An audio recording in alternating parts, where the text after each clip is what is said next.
Which of the following is a key strategy in managing individuals with PDA, pathological demand avoidance syndrome, ? Providing rigid and inflexible routines, issuing strict punishments like beating them on the head with heavy things. That's not what it says, but it might as well, do you know what I mean? For non-compliance. Non-compliance, how much draconian do you want? I've got head teachers. But we hear that in schools. I know, I've got head teachers Which is that why say it's in there. non-compliance.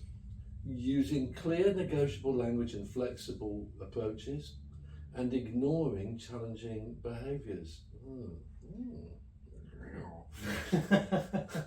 I'm going to get my teeth into D, aren't I? You are indeed. Oh, look at that. Goodness. Right. So.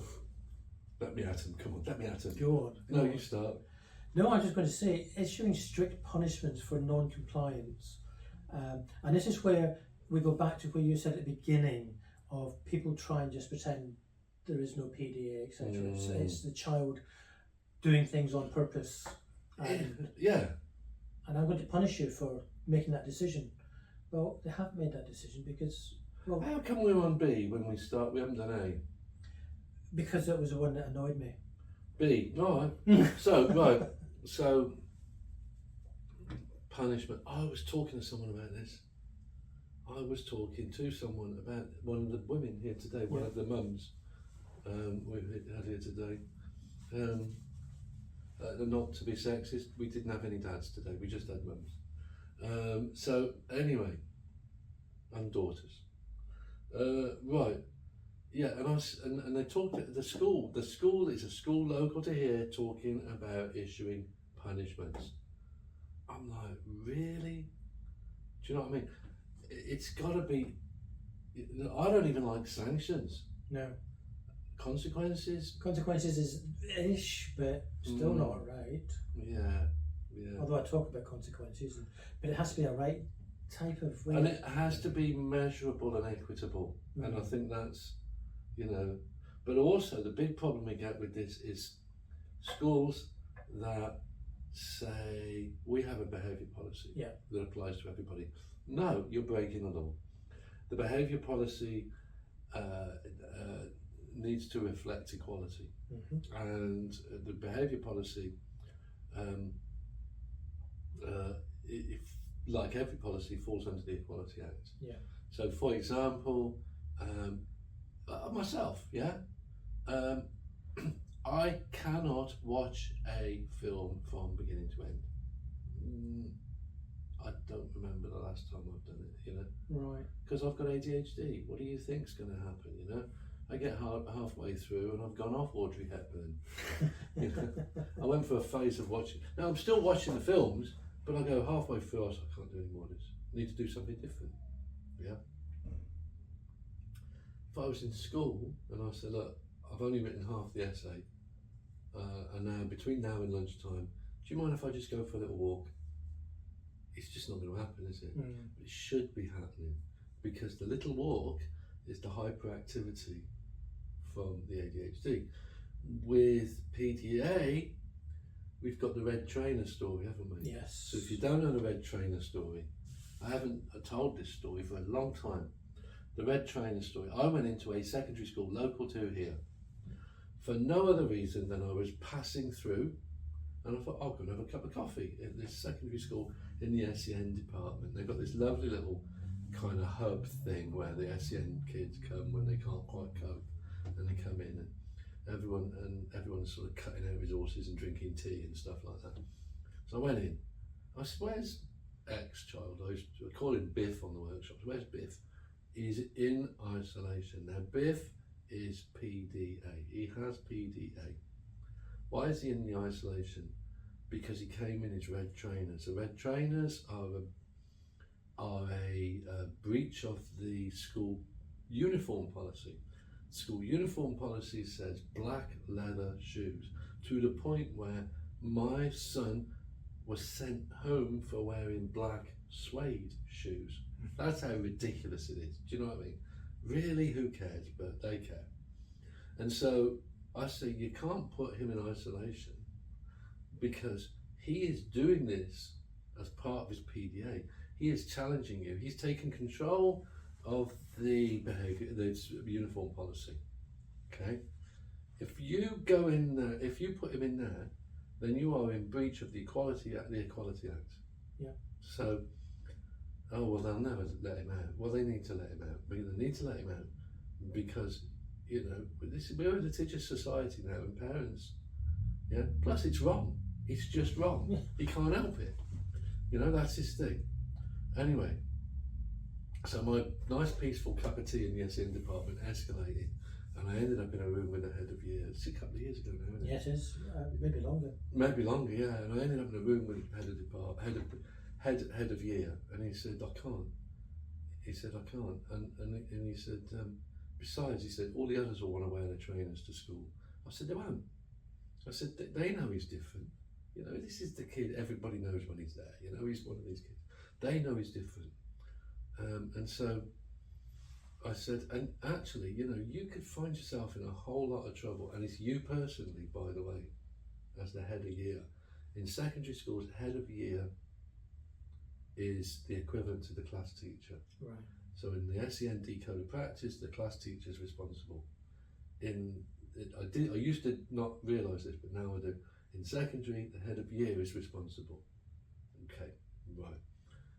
And so I put the wind up him sufficiently to let this guy out of isolation. And I also convinced him to tell this boy, you can wear your trainers from now on. Okay, so this was good stuff, yeah? So what happened next? Do you want to tell him? Yeah, what happened next is he came to school in his black shoes.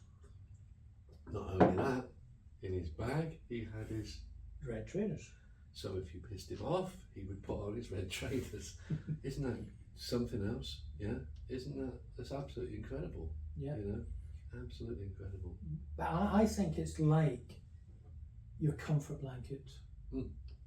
So you're non-compliant. I'm using the words here. Yeah. Your non-compliant behaviour is the comfort blanket. Yeah. I'll show you. Yeah. I'll show you. Yeah.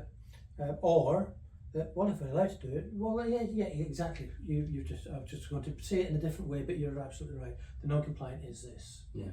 So I know I can revert back to and feel comfortable, but I want to do this because you've allowed me to do that, and I know I can go back to wearing them. Yeah. And it's a bit like getting somebody through that door, getting somebody into school and that. If you show that you can do these things, and they have an out, and you're not going to challenge that out, you'll get them in. Yeah. So to speak. So I, ladies and gentlemen, I do spin class 3 nights a week. Silly old bugger, but I do. And I was at my spin class. I really like the spin instructor, by the way. She's lovely. She's absolutely fabulous, and you know, she's really energetic and gets everybody up and going. And you know, although my spin, I've said on these videos before, I should have a basket on the front of my bike with a loaf of bread in it and a bottle of Tizer. But she's looking annoyed, and she says, look, before we start, we've had a health and safety inspection, and you're not allowed unaccompanied bags in the room. Unsupervised bags, I can't remember what words she used. You can have your water bottle, you can have your towel, and all those things, yeah? But you can't have your unsupervised, unaccompanied bag. Well, first of all, I'm looking down. Everyone's bag is just next to them. You're not going to ride into it because there's only one wheel on this thing, and it's not actually touching the ground. It's not going to run off over it or anything. It's not unaccompanied. It's not unsupervised, and therefore, actually, I don't want to obey your rule. That's me, yeah. And you just go, you're a grown adult, Andrew. But I'm going, no, it's your rule, not mine. And also, where am I going to put my bag? Yeah. And how am I going to carry everything in with me? Yeah. And like, this is just stupid. So I could then take off my tracksuit top and my bag, my bottle and my towel, put them in a bag on the floor, or I can carry them like that. And actually, I'm not taking up a bigger footprint, putting them in a little PE bag. Yeah. Which is nobody's bringing in. It's not like they're bringing mountaineering rucksacks in or their suitcase. And it's like, just people just got little duffel bags, And I'm just like, I can't believe this. I can't believe this. Absolutely ridiculous. And so, do you know what I'm going to do? You want to take a bag in, don't you? No. Well, yes. I'm going to take my stuff in a bag, same bag as I always use, and I'm going to take it out of the bag, and I'm going to get the duffel bag, and I'm going to put it in the pocket of my tracksuit. Still an unaccompanied bag. Get out of that. No, I'm a grown adult, but what I'm saying, I can see sometimes why these kids are the way they are. But do you think it's because also that the instruction from that is so ridiculous, it doesn't make sense, 100%. that it turns that switch? Yeah. You've seen the Shawshank Redemption, haven't you? I have. How can you be so obtuse? How dare you call me obtuse? It's just like, this is the world's most ridiculous conversation, isn't it? It's the most ridiculous, you're like, you're an idiot, but I can't sort of, I had a mate of mine, he was a black country lad, and he used to say, you can't argue with stupid. And you can't. You can. You can't, So some nice terminology going about here, but, gosh, where are we now? So yeah, we were at the, I went straight on to P and I went straight on to B to issuing strict punishments for non-compliance. And I think when we talk about punishments and they sort of say, well, the behavioural policy says we have to put you into detention, we have to put you into isolation, we have to do this. And I've always challenged schools, and I've never really got anywhere because it's a matter of they come back to square one of this is our policy. Can't argue with stupid. Yeah, exactly. And it's a matter of, if they've done something wrong, as an educational establishment, why don't we talk about what alternatives could we have done? Could I have done something different that would have given you a different outlook? Could you have done something different that would have given us a different outlook? And let's talk about it, rather than go in isolation, or if we suspend you and come back tomorrow, or by the way, when you come back tomorrow, we're going to bring it all up again before you can come back to school so that you've learnt your lesson. What's that about? Reintegration. So we have to talk about what you did wrong to sort of say, are you going to do that again? Oh my goodness, I just can't get my head around that. Yeah, it's a tricky one, isn't it? It is a tricky one. I don't like it. And you're right, you get nowhere. You get absolutely nowhere. No. So I think the punishment is a bigger punishment, is let's talk about what happened and look at how we could have improved on it. That to me is a punishment, because they don't want to be talking about this, they don't want to be here. But what a learning opportunity for both, not just for the child, but for both. Did I do something? So that woman that get kicked in the face, what's our learning opportunity there? Don't go and get the kid out from underneath the desk just yet. I've seen people team teach someone, dragging them through a corridor to make sure they go to assembly. It's like, really? It's a long time ago, but nothing much has changed. No. What about negotiable language and flexible approaches? We don't want that, do we? We've got one policy that fits everybody. We don't want this. Yeah, so using clear, negotiable language and flexible approaches is what we should be doing every single time to everybody. I've got 3 sides of PowerPoint with examples of sentences. Shall we do this now or later? I need help with this. Can you be a helper? Let's do this, let's do that. And it's absolutely, it couldn't be easier, really. It's just, a lot of it's just politeness. Yeah, it couldn't be easier, but it's the most difficult thing to do when you are trying to put something forward. That the first thing that comes to your head is not that. We have to teach ourselves and train ourselves to say it on a regular basis. We do, but once it's in, it's in. Yes, oh yeah. But people say, how does that come off the top of your head? Because I've learned it and I do it continually and continually and continually until it's a matter of, I don't even know I'm saying it now. No. But I've given them the option. Clarity of communication. It's a bit like speaking like a timetable, saying what you want in the right order and stuff like that. Yeah, it is. Negotiable language is hugely important. Flexible approaches. One of the ones I like is generalising. Well done, everybody. Or 30 children in the class, 29 are sitting down, Biff's running around doing something. can you all please sit down now? Even though 29 already are. Oh yeah. You know, it's the other one is the one that we know, you know, that I like is what should you be doing? Yeah. What should you be doing now? Yeah. Okay, that's great. Yeah.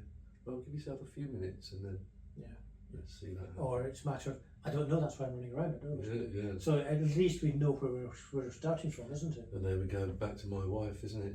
Does that child know what you expect of them? Yeah. And I think this C goes back to your email to the head teacher, or the head teacher to you, as to what do you mean, Andrew? You've given me these things and I should be doing this and doing that. What do you mean? Well, it's quite clear that for that child...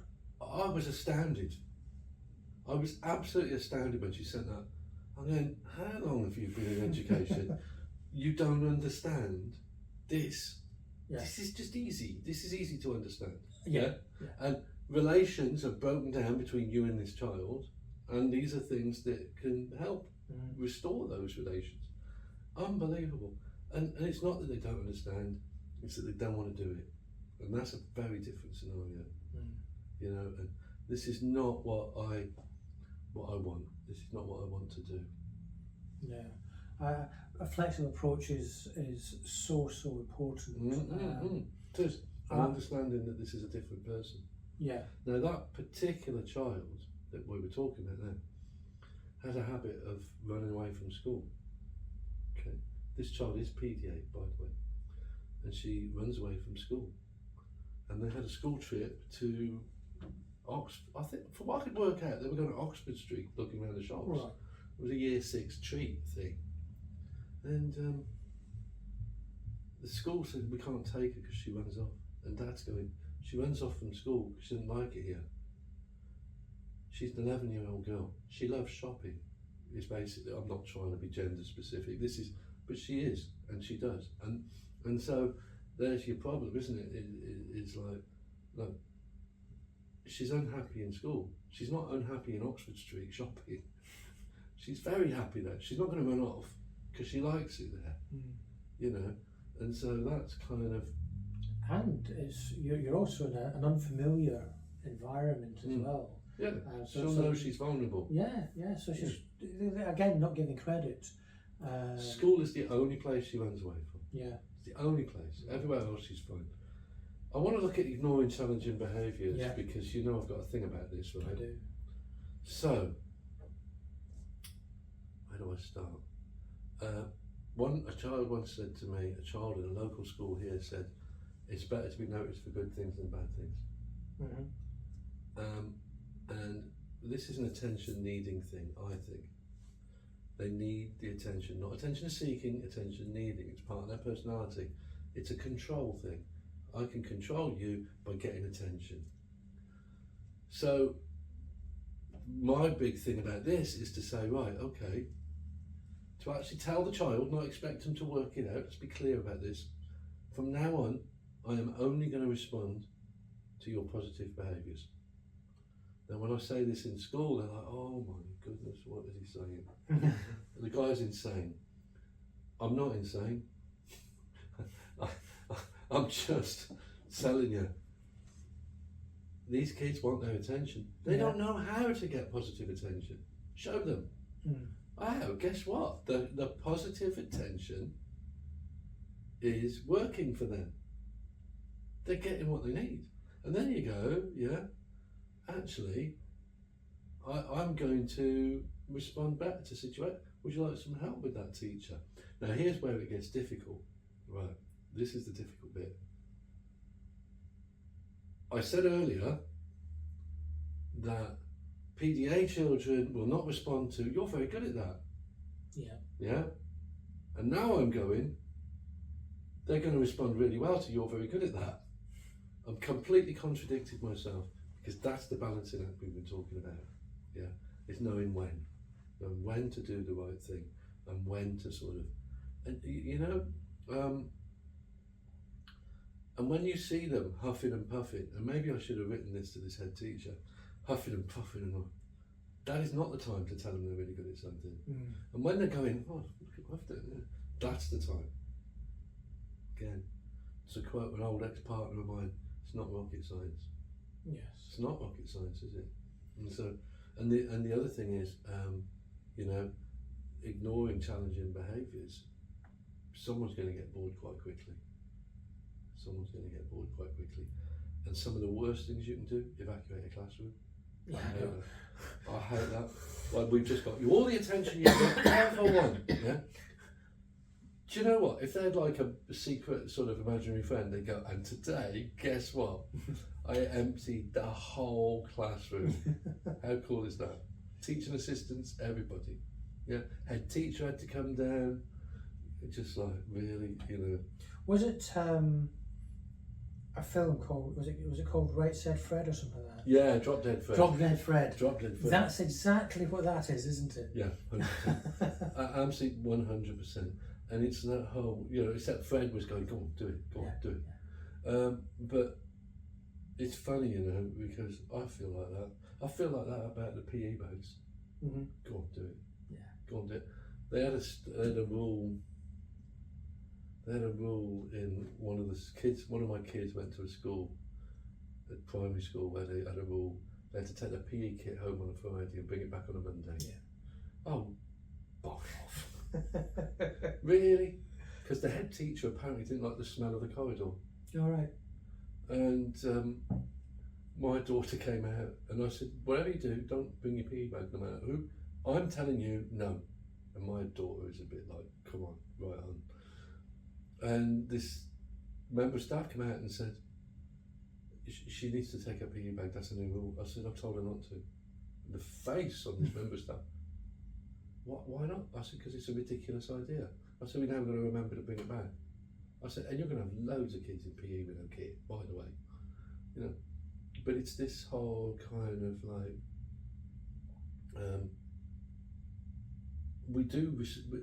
we respond as humans, we respond to rules, especially ridiculous rules, really badly. Yeah, yeah. If you want to know, you look up your history, look up the poll tax. Yes. You know, people just don't like it. People just don't like being told what to do. Gosh. Yeah. So, with the challenging behaviour, we talked about evacuating rooms and things like that. And bringing in secondary schools are wonderful for it. Bringing in your pastoral person, and then you'll get the senior leadership person. So you'll have 3 people coming into there, or within the primary school, you'll have the head and another class teacher coming in, and there's 3 people to this one child. Yeah. And they're still acting up, and they think, wow, what's wrong?